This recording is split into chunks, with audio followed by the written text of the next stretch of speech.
The story of the schoolgirls from Chibok, Nigeria captivated the world. Now the rest of their stories are being told. For the Colson Center, I'm John Stonestreet. This is Breakpoint.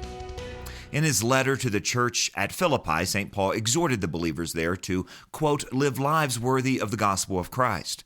How Paul then goes on to describe that kind of life lived is a bit unnerving, especially in a letter that's supposedly about finding a life of joy. Such a life, wrote Paul, involves striving side by side for the faith of the gospel, not frightened in anything by your opponents, for it has been granted to you that for the sake of Christ you should not only believe in him, but also suffer for his sake.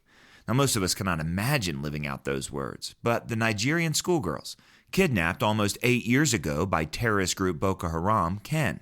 Now in their early 20s, their stories are documented in a new book called Bringing Back Our Girls, the Untold Story of the Global Search for Nigeria's Missing Schoolgirls. The book's written by Parkinson and Hinshaw. The nightmare began the night of April 14, 2014, when armed members of Boko Haram descended on the majority Christian town of Chibok, firing their weapons, looking for food supplies and a new brick maker. After forcing the 276 teenage girls out of their beds and into a courtyard, they decided eventually to take them as captives as well. They burned the school to the ground and disappeared into Nigeria's rugged northern scrubland. The multinational search and rescue attempt that followed was accompanied by a viral social media campaign known as #BringBackOurGirls. Unfortunately, it had limited immediate effect. The girls, most of whom were Christians, were at the mercy of their captors. While their Muslim classmates were forced to marry Boko Haram fighters, the Christian schoolgirls had a choice. They could either convert to Islam and be forced likewise into marriage, or they could refuse and then endure every imaginable form of forced labor, assault, and deprivation. For the Christian girls, the answer was clear. They would not submit. Anything that happens, happens, they told each other. Over the next 3 years, they were kept at near starvation levels and forced into back-breaking labor.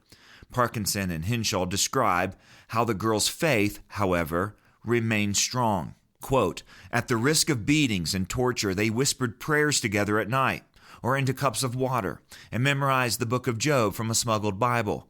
Into secret diaries, they copied Luke chapter 2 because they saw themselves in Mary's ordeal of giving birth to Jesus. They transcribed paraphrases of Psalms in loopy teenage handwriting. Oh my God, I keep calling by day and you do not answer, and by night there is silence. As we interviewed some 20 of the young women, Parkinson and Hinshaw continue, we discovered something that much of the foreign coverage had missed. We saw clearly just how the teenagers' will to survive was inseparable from their religious convictions. And those same convictions are being tested across Nigeria as well. Today, the murder, abduction, and violence that's meted out towards Christians, both from Boko Haram and from Fulani herdsmen, combined with the sometimes complicity of the government and the relative silence of much of the international community, has led to what some are calling Nigeria's silent slaughter. To date, the Red Cross estimates that more than 24,000 people are registered as missing. It's the most in any country. In the case of the Chibok girls, 163 either escaped or were eventually released. 13 died in captivity. Nearly 100 remain unaccounted for.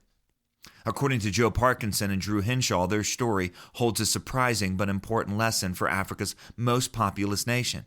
At times, they write, it could be easy to adopt the facile hope that Nigeria's problems would be resolved by gradually secularizing its more than 210 million people. Yet we found a different perspective in a group of young women who had faced unimaginable hardship and survived. Their faith provided twin anchors of identity and hope during a period when their captors were trying to erase both. It became the language of their resistance. And the tradition of so many who went before them, who were granted not only to believe in Christ but to suffer for his sake, the Chibok schoolgirls held on to faith, and in doing so found life and hope where there was seemingly none. Please pray for Nigeria and the thousands who continue to suffer for Christ there. For the Colson Center, I'm John Stonestreet with Breakpoint.